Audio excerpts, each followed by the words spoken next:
శ్రీ హరివాయుగురుభ్యో నమః. ఓం వందే విష్ణుం నమామి శ్రియమథ చ భువం బ్రహ్మవాయూ చ వందే గాయత్రీం భారతీం తామపి గరుడమనంతం భజే రుద్రదేవం దేవీం వందే సుపర్ణీమహిపతిదయితాం వారుణీమప్యుమాం తాం ఇంద్రాదీన్ కామముఖ్యానపి సకలసురాన్ తద్గురూన్మద్గురూంశ్చ అభ్రమం భంగరహితం అజడం విమలం సదా ఆనందతీర్థమతులం భజే తాపత్రయాపహం. పూజ్యాయ రాఘవేంద్రాయ సత్యధర్మరతాయ చ భజతాం కల్పవృక్షాయ నమతాం కామధేనవే. పృథ్వీమండలమధ్యస్థాః పూర్ణబోధమతానుగాః వైష్ణవాః విష్ణుహృదయాః తాన్ నమస్యే గురూన్ మమ. ఆపాదమౌళిపర్యంతం గురూణామాకృతిం స్మరేత్ తేన విఘ్నాః ప్రణశ్యంతి సిద్ధ్యంతి చ మనోరథాః. శ్రీ విద్యాసాగర మాధవతీర్థగురుభ్యో నమః. హరి ఓం. లౌకిక వైదిక భేద భిన్న వర్ణాత్మక ధ్వన్యాత్మక అశేష శబ్దార్థ ఋగాది సర్వవేదార్థ విష్ణుమంత్రార్థ పురుష సూక్తార్థ గాయత్ర్యర్థ వాసుదేవ ద్వాదశాక్షర మంత్రాంతర్గత ఆద్య అష్టాక్షరార్థ శ్రీమన్నారాయణ అష్టాక్షర మంత్రార్థ వాసుదేవ ద్వాదశాక్షర మంత్రాంతర్గత అంత్య చతురక్షరార్థ వ్యాహృత్యర్థ మాతృకామంత్రార్థ ప్రణవోపాసకానాం పాపావిద్ధ దైత్యపూగావిద్ధ శ్రీ విష్ణుభక్త్యాద్యనంత గుణపరిపూర్ణ రమావ్యతిరిక్త పూర్వప్రసిద్ధ వ్యతిరిక్త అనంతవేద ప్రతిపాద్య ముఖ్యతమ అనంతజీవనియామక అనంతరూప భగవత్ కార్యసాధక పరమదయాలు క్షమాసముద్ర భక్తవత్సల భక్తాపరాధ సహిష్ణు శ్రీ ముఖ్య ప్రాణావతారభూతానాం. ప్రాతఃసంకల్ప గద్య ప్రవచనంలో వెనుకటి రోజున అనంతవేద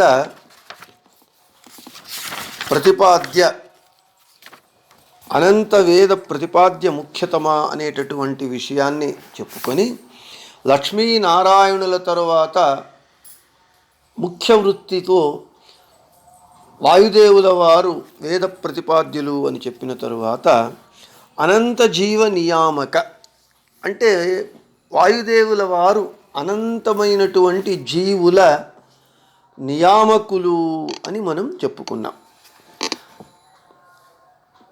అందులో వాయుదేవుల వారు అధ్యాత్మ అధిభూత అధిదైవములందు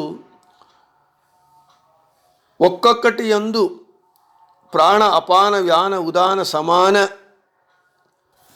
నాగ కూర్మ కృకల దేవదత్త ధనంజయ అనేటటువంటి 10 రూపములతో హృదయమునందు ఒక రూపముతో ఉండి జీవులను నియంత్రిస్తూ ఉంటారు, జీవుల చలన వలనములను అని చెప్పుకున్నాం. వాయుదేవుల వారు అనంత జీవ నియామకులు అనేటటువంటి విషయాన్ని ఈరోజు కూడా కొనసాగిస్తూ ప్రతి ఒక్క జీవునికి సంసారి జీవునికి 4 దేహములు ఉంటాయి. ఒకటి స్వరూప దేహం, అదే ఆత్మ. ఇక దానిపైన లింగదేహము, ఆ లింగదేహము పైన అనిరుద్ధ దేహము, అనిరుద్ధ దేహము పైన స్థూల దేహము. ఈ 4 దేహములు ఉంటాయి. మనకు ఈ 4 దేహములందు ఒక దేహము స్వరూపదేహము అనుభవానికి వస్తుంది.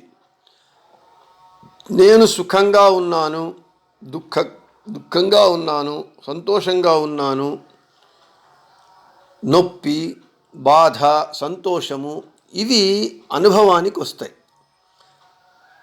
ఇక స్థూలదేహము మన కంటికి కనబడుతూ ఉంటుంది. అయితే కంటికి కనబడకుండా లోపల లింగదేహము అనిరుద్ధ దేహము అనేటటువంటి 2 దేహములున్నాయి. మొత్తానికి జీవుని ఈ 4 దేహములందు ముఖ్య ప్రాణుల వారు ఒక్కొక్క రూపముతో ఉండి ఆయా దేహముల సర్వక్రియలను నియంత్రించేటటువంటి నియామకులుగా ఉంటూ ఉన్నారు. అందరి జీవుల దేహములందు వాయుదేవుల వారు ఉండి వారి చేత అన్ని పనులను చేయిస్తారు నియామకులుగా ఉండి. చివరికి వాయుదేవుల వారు లేకుండా, వారి ప్రమేయము లేకుండా మనము శ్వాసక్రియను కూడా చేయలేం. శ్వాసక్రియ కూడా వాయుదేవుల వారే మన యందు ఉండి రోజుకు 21,600 మార్లు ఉచ్ఛ్వాస నిశ్వాస రూపమైనటువంటి శ్వాసక్రియను జరిపిస్తారు. వారు ఆ శ్వాసక్రియను జరిపించకపోతే మనము ఈ దేహములో ఈ జీవుడు ఉండడానికి సాధ్యము కాదు. ఈ దేహమును వదిలి జీవుడు వెళ్ళిపోవలసి ఉంటుంది. ఈ ఉచ్ఛ్వాస నిశ్వాస రూపమైనటువంటి శ్వాసక్రియయే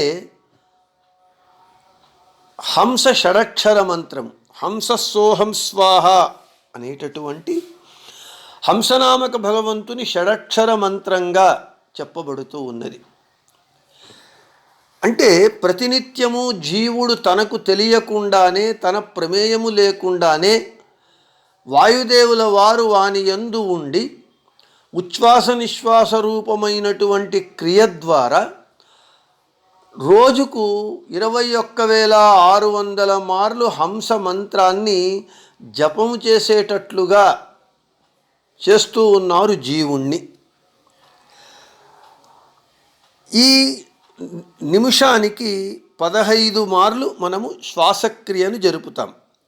అంటే నిమిషానికి 15 మార్లు హంస మంత్రాన్ని జపిస్తాం. ఆ విధంగా లెక్క వేసుకున్నప్పుడు 24 గంటల ఒక రోజుకు 21,600 మార్లు ఉచ్ఛ్వాస నిశ్వాస రూప క్రియను జరిపి ఆ క్రియ మూలంగా మనము హంస మంత్రాన్ని జపిస్తాము అనడం కంటే వాయుదేవుల వారు మన యందు ఉండి ఆ ఉచ్ఛ్వాస నిశ్వాస రూపక్రియను చేయించి మన చేత హంసమంత్ర జపాన్ని 21,600 మార్లు చేయిస్తున్నారు అని మనం తెలుసుకోవాలి. దీనికి శాస్త్రము చెబుతూ ఉన్నది. శాస్త్రములో చెప్పినటువంటి విషయాన్నే జగన్నాథదాసుల వారు హరికథామృత సారమునందు మంగళాచరణ సంధిలో 6,3,2,1,000 ಶತಶ್ವಾಸ ಜಪಗಳ 3 ವಿಧ ಜೀವರೊಳಗಬ್ಜಜ ಕಲ್ಪ ಪರ್ಯಂತ ತಾರಚಿಸಿ ಸಾತ್ವರಿಗೆ ಸುಖ ಸಂಸಾರ ಮಿಶ್ರರಿಗಧಮ ಜನರಿಗಪಾರ ದುಃಖಗಳೀವ గురు పవమాన సలహెమ్మ. విశ్వగురువులైనటువంటి పవమానులు అంటే వాయుదేవుల వారు, ముఖ్య ప్రాణుల వారు 6,3,2,1,000 శతశ్వాస అంటే 21,600 మార్లు శ్వాస క్రియను అంటే హంస సోహం స్వాహ అనేటటువంటి షడక్షర హంస మంత్రాన్ని 3 విధములైనటువంటి జీవులయందు, సాత్విక రాజస తామస జీవులయందు అదే మంత్రాన్ని వారు ఒక కల్ప పర్యంతము, ఒక బ్రహ్మకల్ప పర్యంతము తాము చేసి జీవుల చేత చేయించి దాని ఫలమైనటువంటి ఫలాన్ని సాత్వికులకు ముక్తిని, రాజసులకు సంసారాన్ని, తామసులకు అంధంతమస్సును ఇచ్చేటటువంటి వారు విశ్వగురువులైనటువంటి పవమానులు, పవనుడు, మారుతి. అటువంటి గురువు మమ్ములను రక్షించుగాక అని చెబుతూ ఉన్నారు. ఇక్కడ హంస మంత్రము భగవంతునికి ఉన్నటువంటి అనంతానంత నామములో హంస అనేటటువంటిది ఒక పేరు. ఈ హంస అంటే అనేక అర్థాలున్నాయి. పాపములను పరిహరించినటువంటి వాడు అని అర్థము. హంస అంటే అత్యంత శుద్ధుడు అని అర్థము. అనేక అర్థాలున్నాయి. ఈ హంసస్సోహం స్వాహ అనేటటువంటి షడక్షర మంత్రాన్ని వాటిలో మనకు శ్వాసక్రియ, ఉచ్ఛ్వాసము అంటే గాలిని పీల్చటం, నిశ్వాసము అంటే గాలిని వదలటం, ఈ రెండింటి మధ్య కొంత విరామ కాలం ఉంటుంది. పూరకము, కుంభకము, రేచకము అని ఈ విధంగా ఉంటూ ఉన్నాయి.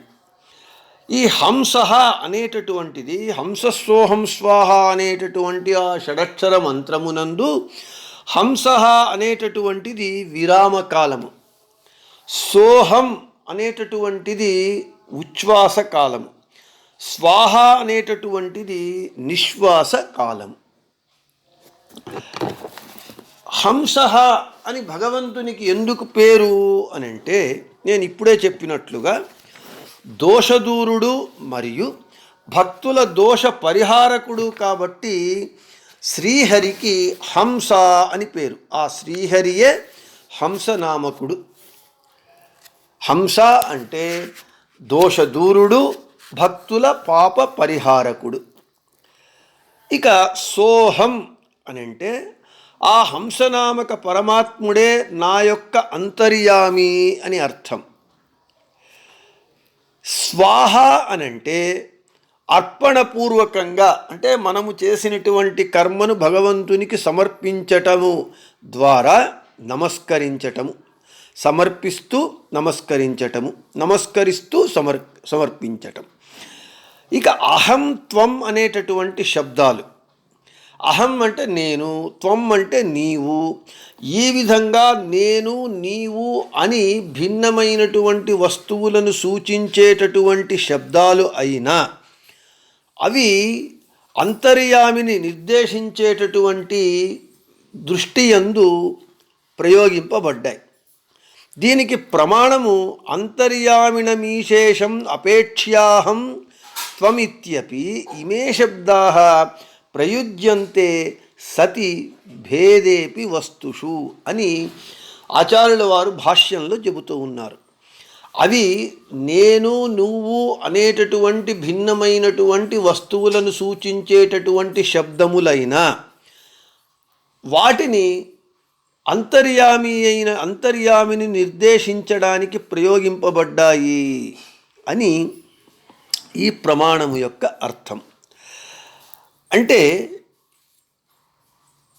వాయుదేవుల వారు అందరి జీవుల యందు నిరంతరాయంగా క్షణకాలము విరామము లేకుండా ఉండి హంసస్సోహం స్వాహ అనేటటువంటి షడక్షర హంస మంత్రాన్ని రోజుకు 21,600 మార్లు ఉచ్ఛ్వాస నిశ్వాస రూపమైనటువంటి శ్వాసక్రియను జరిపిస్తూ జీవుల చేత ఆ మంత్రమును చేయిస్తూ ఉన్నారు.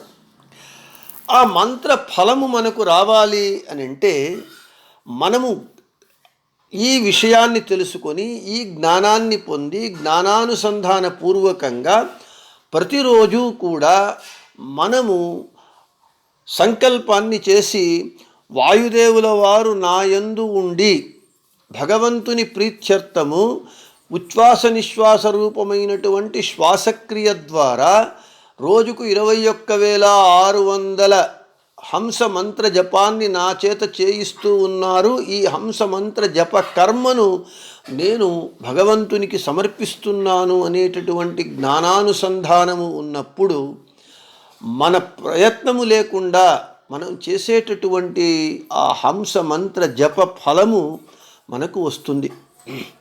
అదే సాత్వికులకు ఆ హంస మంత్ర జప ఫలము చేత ముక్తి, రాజసులకు నిత్య సంసారము, తామసులకు నిత్య అంధంతమస్సు లభిస్తూ ఉన్నది. ఇక భగవంతుడు అనంత జీవ నియామకుడు, లక్ష్మీదేవి అనంత జీవ నియామకురాలు, జీవోత్తములైనటువంటి వాయుదేవుల వారు అనంత జీవ నియామకులైనప్పుడు వీళ్ళు ముగ్గురు ఒకటే కదా, సమానమే కదా. అటువంటప్పుడు లక్ష్మీనారాయణులు వాయుదేవుల వారి కంటే ఎలా ఉత్తములవుతారు అనేటటువంటి ప్రశ్న మనకు ఉద్భవిస్తుంది. అయితే బృహతి సహస్రానుసారము, బృహతి సహస్ర మంత్రము చేత లక్ష్మీనారాయణుల అనంతరము ముఖ్య ప్రతిపాద్యులు, వేద ప్రతిపాద్యులు వాయుదేవుల వారని చెప్పుకున్నాం. అదేవిధంగా లక్ష్మీనారాయణుల అనంతరము జీవోత్తములైనటువంటి వాయుదేవుల వారు తారతమ్యానుసారంగా అనంత జీవ నియామకులుగా ఉంటూ ఉన్నారు. ఆ లక్ష్మీనారాయణుల అనుగ్రహం చేత, వారి ఆజ్ఞానుసారంగా. సరే, భగవంతుడు మన దేహమునందు వ్యాపించి ఉన్నాడు. వాడు సర్వత్ర వ్యాప్తుడు. అంతర్బహిశ్చ వ్యాప్య నారాయణ స్థిత అని. ఈ బ్రహ్మాండము లోపల బయట, ఈ పిండాండము లోపల బయట, అంటే అర్థాత్ సర్వత్ర భగవంతుడు వ్యాప్తుడై ఉన్నాడు. భగవంతుడు సర్వత్ర వ్యాప్తుడై ఉన్నాడు అంటే లక్ష్మీదేవి కూడా సర్వత్ర వ్యాప్తురాలై ఉన్నది. ఎందుకంటే ఆమె భగవంతుని అవిభక్త కుటుంబిని. భగవంతుణ్ణి వదలి ఒక్క క్షణకాలము ఆమె ఉండదు. భగవంతుని వక్షస్థలంలో సదా ఉంటుంది. కాబట్టి ఈ లక్ష్మీనారాయణులు ఇద్దరు సర్వత్ర వ్యాప్తులై ఉన్నారు. జీవుల యందు, జీవుల దేహములందు లోపల బయట వ్యాప్తులై ఉన్నారు. వారి తరువాత జీవోత్తములైనటువంటి వాయుదేవుల వారు కూడా అందరి జీవుల యందు, జీవుల దేహములందు వ్యాప్తులై ఉన్నారు. ఎలా ఉన్నారు వాయుదేవుల వారు అని అంటే, భగవంతుని యొక్క వ్యాప్తిత్వాన్ని తెలిసినప్పుడు మనకు వాయుదేవుల వారి వ్యాప్తిత్వం కూడా తెలుస్తుంది. శాస్త్రంలో చెప్పినటువంటి విషయాన్నే జగన్నాథదాసుల వారు హరికథామృతసారము భోజన రస విభాగ సంధియందు భగవంతుని వ్యాప్తిత్వాన్ని చెబుతూ ఉన్నారు. ನೀಡದಂದದ ಲಿಪ್ಪಲಿಂಗಕ್ಕೆ ಷೋಡಶಾತ್ಮಕ ರಸ ವಿಭಾಗವ ಮಾಡಿ ಷೋಡಶ ಕಲೆಗಳಿಗೆ ಉಪಚಯಗಳನ್ನೇ ಕೊಡುತ್ತಾ ತಾ ಕ್ರೋಢ 72,000 ನಾಡಿಗತ ದೇವತೆಗಳೊಳಗಿದ್ದಾಡುತ್ತ ಆನಂದಾತ್ಮ ಚರಿಸುವ ಲೋಕದೊಳು ತಾನು. మన దేహమునందు ఎడమవైపు కుడివైపు 72,000 నాడులున్నాయి. అంటే ఎడమ భాగమునందు 36,000 నాడులు, కుడి భాగమునందు 36,000 నాడులు, మొత్తము 72,000 నాడులు ఉన్నాయి. ఆ 72,000 నాడులు దాని అభిమాని దేవతలు. ఆ అభిమాని దేవతల యందు ముఖ్య ప్రాణుడు అర్థాత్ వాయుదేవుల వారు, వారి అంతర్యామిగా లక్ష్మీనారాయణుల వారు ఈ 72,000 నాడుల యందు ఉన్నారు. అంటే ఎక్కడెక్కడ భగవంతుడు ఉంటాడో అక్కడక్కడ వాయుదేవుల వారు ఉంటారు. వాయుదేవుల వారు ఎక్కడ ఉంటారో భగవంతుడు అక్కడ ఉంటారు. మధ్వనామమునందు శ్రీపాదరాజ తీర్థుల వారు అదే విషయాన్నే చెబుతారు. ఈ విషయాన్ని ముందు అనంతరూప భగవత్కార్య సాధక అనేటటువంటి ప్రమేయ భాగం వచ్చినప్పుడు విస్తారంగా చెప్పటం జరుగుతుంది. అంటే మన దేహమునందున్నటువంటి 72,000 నాడులయందు ముఖ్య ప్రాణుల వారు వ్యాపించి ఉన్నారు. ఇంకా ఎక్కువ చెప్పవలసినది ఏమున్నది అని అంటే, దేహగతమైనటువంటి ప్రతి పరమాణువునందు వాయుదేవుల వారు ఉన్నారు. ముఖ్య ప్రాణుల వారు అనంత జీవులందు అనంత రూపములతో ఉండటమే కాకుండా ప్రతి సంసారి జీవుని యందు అసంఖ్యాతమైనటువంటి రూపములతో భగవంతునితో పాటుగా ముఖ్య ప్రాణుల వారు ఉన్నారు. వాయుదేవుల వారి అర్థాత్ ముఖ్య ప్రాణుల వారి యొక్క మహిమను మనకు భాగవత తాత్పర్య నిర్ణయం ఇలా చెబుతూ ఉన్నది. ముఖ్యప్రాణో మహానేశ ఏన వ్యాప్తం చరాచరం తస్మిన్ ఓతమిదం సర్వం చేతనాచేతనాత్మకం అని. ఈ వాక్యం యొక్క అర్థం ఏమిటి అని అంటే, ముఖ్యప్రాణుల వారు చరాచర జగత్తునందు వ్యాప్తులై ఉన్నారు. ఈ చేతనాచేతనాత్మకమైనటువంటి జగత్తు అతని ఆశ్రయమునందు ఉంటూ ఉన్నది అని చెబుతూ ఉన్నది భాగవత తాత్పర్య నిర్ణయం, మధ్వాచార్యుల వారి చేత రచింపబడినటువంటిది. అంటే చేతనాచేతనాత్మకమైనటువంటి జగత్తంతయు భగవంతుడు వ్యాప్తుడై ఉన్నాడు. అలాగే భగవంతుని అనుగ్రహము చేత, భగవంతుని ఆజ్ఞ మేరకు వాయుదేవుల వారు వ్యాప్తులై ఉన్నారు. అదే చేతనాచేతనాత్మకమైనటువంటి జగత్తంతా వాయుదేవుల వారి ఆశ్రయాన్ని పొంది ఉన్నది అని స్పష్టంగా ప్రమాణం చెబుతూ ఉన్నది. అంటే వాయుదేవుల వారు అనంత జీవ నియామకులు. ఈరోజు మనము చైతన్యముతో ఈ దేహము ఉన్నది అనంటే వాయుదేవుల వారి అనుగ్రహము చేత మాత్రమే ఉన్నది. వారు ఉంటే మనము చైతన్యవంతులము, వారు లేకపోతే చేష్టారహితులము. దానినే శ్రీపాదరాజతీర్థుల వారు మధ్వనామమునందు చెబుతూ ఉన్నారు. కరణాభిమాని సురరు దేహవా బిడలు కురుడ కివుడ మూకనెందెనిసువ పరమ ముఖ్య ప్రాణ తొలగల దేహవను అరితు పెణవెందు పేళ్వరు బుధజన. మన దేహంలో ఉన్నటువంటి ఇంద్రియాభిమాని దేవతలు ఒక్కొక్కరు వెళ్ళిపోతే దేహము నుండి చెవిటివాడు, గుడ్డివాడు, మూగవాడు అని చెబుతారు. చనిపోయాడు అని ఎవరూ చెప్పరు. అయితే పరమ ముఖ్య ప్రాణ తొలగలు, ఆ ముఖ్య ప్రాణుల వారు వాయుదేవుల వారు ఈ దేహము నుండి వెళ్ళిపోతే జ్ఞానులు ఏమయ్యా అంటారు, చెబుతారు అంటే శవము అని చెబుతారు.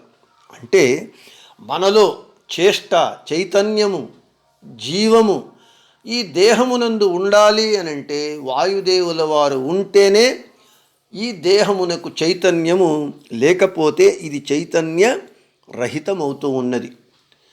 వాయుదేవుల వారు లోపల ఉన్నారు, బయట ఉన్నారు. అదే గాలి లేకపోతే మన ఊపిరి నిలబడిపోతుంది. బయట వాయుదేవుల వారు లేకపోతే, లోపల వాయుదేవుల వారు లేకపోతే మనమే ఉండము. ఈ విధంగా అనంత జీవుల నియామకత్వాన్ని, ఆ నియామకత్వము కూడా సర్వకాల సర్వావస్థలయందు సదా ఉంటూ ఉన్నది. ముందు చెప్పబడుతూ ఉన్నది. జీవుని అవస్థాత్రయములందు కూడా వాయుదేవుల వారు ప్రేరకులుగా ఉంటూ ఉన్నారు అని. ఇక ముఖ్య ప్రాణుల వారి అపారమైనటువంటి మహిమను సత్తత్వ రత్నమాల గ్రంథము ఈ విధంగా చెబుతూ ఉన్నది. ఏకోహి కర్త సర్వస్య రమానాథ ప్రసాదతః పదప్రదశ్చ దేవానాం తత్తశక్తి ప్రదస్తత తథా మృత్యుప్రదశ్చాయం ముక్తానామపి జీవనం అనంతానంత రూపేణ జగద్యమయతీశ్వరః జాగృత్ స్వప్న సుషుప్త్యాది సర్వావస్థ నియామకః. ఈ ప్రమాణవాక్యం యొక్క అర్థం ఏమిటి అని అంటే, ముఖ్య ప్రాణుల వారు లక్ష్మీపతి యొక్క అనుగ్రహము చేత అనంతానంత రూపములను స్వీకరించి అనంతానంతమైనటువంటి జీవులయందు ఉండి అన్ని పనులను వాళ్ళు చేసి, ముఖ్య ప్రాణుల వారు చేయిస్తూ ఉంటారు. దేవతలకు వారి వారి పదవులను ఇచ్చేటటువంటి వారు వాయుదేవుల వారే. ఆయా పదవుల యందు ఉండి వాళ్ళు తమ తమ కార్యములను నిర్వహించడానికి శక్తులు కారు కాబట్టి, అశక్తులు కాబట్టి వారికి ఆ శక్తిని ఇచ్చేటటువంటి వారు కూడా వాయుదేవుల వారే. అందరికీ, దేవతలు మొదలుకొని తృణాంత పర్యంతము సర్వులకు అందరికీ చేష్టాప్రదులు, చైతన్యప్రదులు వాయుదేవుల వారు. మృత్యుప్రద, మృత్యువును ఇచ్చేటటువంటి వారు వాయుదేవుల వారే. ముక్తులకు నియామకులు వాయుదేవుల వారే. ముక్తులు అనంటే అపరోక్ష జ్ఞానం అయిన తరువాత తాము ముక్తిని పొందే అంతవరకు ఉండేటటువంటి స్థితిని జీవన్ముక్తావస్థ అని అంటారు. ఆ ముక్తావస్థ యందు కూడా వాయుదేవుల వారు జీవులకు నియామకులుగా ఉంటూ ఉన్నారు. అంతేకాకుండా జాగృత్ స్వప్న సుషుప్త్యాది సర్వావస్థ నియామక. నేను ఇప్పుడే చెప్పినట్లుగా జీవునికి 3 అవస్థలు ఉంటాయి: జాగ్రత్తావస్థ, స్వప్నావస్థ, సుషుప్తి అవస్థ. జాగ్రత్తావస్థ అంటే మనము మెలకువగా ఉండటం, అంటే మెలకువగా ఉండి పనులు చేస్తూ ఉంటాం మనం. ఆ మెలకువగా ఉన్నప్పుడు మనము స్వతంత్రులం కాదు, ఎందుకంటే అస్వతంత్రులం కాబట్టి.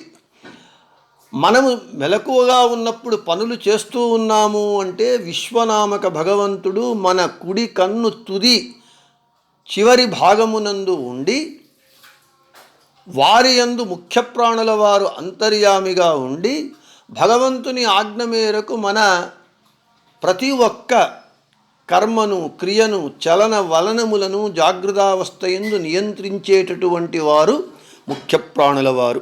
జాగ్రత్తావస్థ యందు మెలకువగా ఉన్నప్పుడు నేను స్వతంత్రుణ్ణి, నేను ఏ పనినైనా చెయ్యగలను అని మనం అనుకుంటే చెయ్యలేకపోతూ ఉన్నాం. అది మనకు అనుభవానికి వస్తూ ఉన్నది. మెలకువగా ఉన్నాము, ఒక పని చేయటానికి మనకు శక్తి ఉన్నది, సమయం ఉన్నది. అయితే ఆ పని చెయ్యాలి అనేటటువంటి ప్రేరణ మనకు రాదు. ఆ ప్రేరణ ఎప్పుడైతే రాదో మనము ఆ పని వైపు చూడలేము, ఆలోచించలేము. ఆ ప్రేరణను ఇచ్చేటటువంటి ప్రేరకులై ప్రేరణ ఇచ్చిన తరువాత ఆ పనిని చేయడానికి కావలసినటువంటి శక్తిని ఇచ్చి చేయించేటటువంటి వారు భగవంతుని ఆజ్ఞ మేరకు వాయుదేవుల వారు. కాబట్టి వాయుదేవుల వారు అనంత జీవ నియామకులు. సరే, స్వప్నావస్థ, కలలను కంటూ ఉంటాం. కలలను కనడానికి మనకు స్వాతంత్ర్యం లేదు. మనమే స్వతంత్రులమైతే కలలు కనడానికి చెడు కలలను మనము కనము. అయితే మనకు చెడు కలలు కూడా వస్తూ ఉంటాయి. ఎవరు చెడు కలలు కావాలి, పడాలి అని కోరుకోరు. అయినా చెడు కలలు వస్తూ ఉన్నాయి అని అంటే స్వప్నావస్థ యందు కూడా మనము అస్వతంత్రులము. ఆ స్వప్నావస్థను కూడా నియంత్రించేటటువంటి వారు వాయుదేవుల వారు భగవంతుని ఆజ్ఞ మేరకు. కంటిలో ఉన్నటువంటి విశ్వనామక భగవంతుడు జీవుని స్వప్నావస్థ యందు కంఠమునకు వచ్చి తైజసనామకుడై జీవుల స్వప్నములను ఏ జీవునికి ఏ కాలమునందు ఏ స్వప్నములు మంచిదా చెడువా అని నిర్ణయించి వాని యొక్క మానస వాసనా సంస్కారములను బట్టి స్వప్నములు పడేటట్లుగా చేస్తాడు.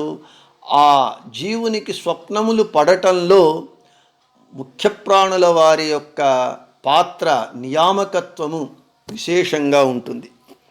ఇక సుషుప్తి అవస్థ అంటే గాఢమైనటువంటి నిద్ర. ఒక విధంగా చెప్పాలి అంటే ఊపిరి ఆడుతూ ఉన్నటువంటి ఒక శవము, గాఢమైనటువంటి నిద్ర. వంటి మీద స్పృహ లేకుండా నిద్రపోతూ ఉంటాం.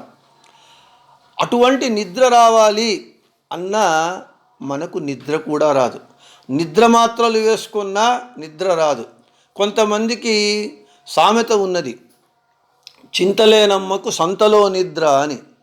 సంతలో కూడా కొంతమంది హాయిగా నిద్రపోతూ ఉంటారు. ఆ నిద్ర రావాలి అన్నా కూడా మనం పొందలేము. భగవంతుడు అంటే స్వప్నావస్థ యందు కంఠమునందున్నటువంటి తైజసనామక భగవంతుడే హృదయమునందు వచ్చి ప్రాజ్ఞనామకుడై నిద్రను ఇస్తే మనకు నిద్ర కలుగుతుంది. ప్రాజ్ఞనామక భగవంతుని ముఖ్య ప్రాణుల వారు అక్కడ ఉండి ప్రాజ్ఞనామక భగవంతుని ఆజ్ఞ మేరకు జీవునికి సుషుప్తి అవస్థను ఇచ్చి గాఢమైనటువంటి నిద్రను ఇచ్చి ఆ నిద్ర వలన కలిగేటటువంటి సుఖానుభవాన్ని ఇస్తారు. ఈ విధంగా జాగృత్ స్వప్న సుషుప్త్యాది సర్వావస్థ నియామక అంటే వాయుదేవుల వారు దేవతలకు వారి పదవులను ఇచ్చేటటువంటి వారు, ఆ పదవులందు వారు ఉండి వారి వారి పనులను చేయడానికి కావలసినటువంటి శక్తిని ఇచ్చేటటువంటి వారు, అందరికీ చైతన్యాన్ని ఇచ్చేటటువంటి చైతన్యప్రదులు, మృత్యువును ఎవరెవరికి ఏ ఏ సమయమునందు ఏ ఏ కాలంలో ఎక్కడ ఇవ్వాలో అక్కడ ఇచ్చేటటువంటి మృత్యుప్రదులు, ముక్తులకు నియామకులు, మళ్ళీ జీవుని అవస్థాత్రయములందు కూడా జీవులను నియంత్రించేటటువంటి జీవ నియామకులు, అనంత జీవ నియామకులు. ఇవంతా కూడా భగవంతుని ఆజ్ఞ మేరకు భగవంతుని అనుగ్రహము చేత మాత్రమే చేయగలరు వాయుదేవుల వారు కూడా సర్వతంత్ర స్వతంత్రులు కారు. అనంత జీవ నియామక అనేటటువంటి ఒక శబ్దముతో రాఘవేంద్ర గురు సార్వభౌముల వారు వాయుదేవుల వారి అనంత జీవ నియామకత్వాన్ని ఇంత విస్తారంగా చెబుతూ ఉన్నారు. ఈ ప్రమేయము పెద్దది, ఇంకా ఎంతసేపు అయినా మనం చెప్పుకోవచ్చు. అయితే ఈ అనంత జీవ నియామకుడు వాయుదేవుల వారు అనేటటువంటి ప్రమేయ విషయాన్ని ఈ రోజుతో ముగించి, అనంతరూప భగవత్ కార్యసాధక, భగవంతుడు అనంత రూపములను ధరిస్తే వాయుదేవుల వారు కూడా అనంతమైనటువంటి రూపములను ధరించి భగవంతుని కార్యములను సాధించేటటువంటి ప్రధాన ముఖ్య సాధకులు అనేటటువంటి ప్రమేయ విషయాన్ని రేపటి ప్రవచనమునందు చెప్పుకుందామని చెబుతూ శ్రీకృష్ణార్పణమస్తు, మధ్వేషార్పణమస్తు. అందరికీ శుభమస్తు.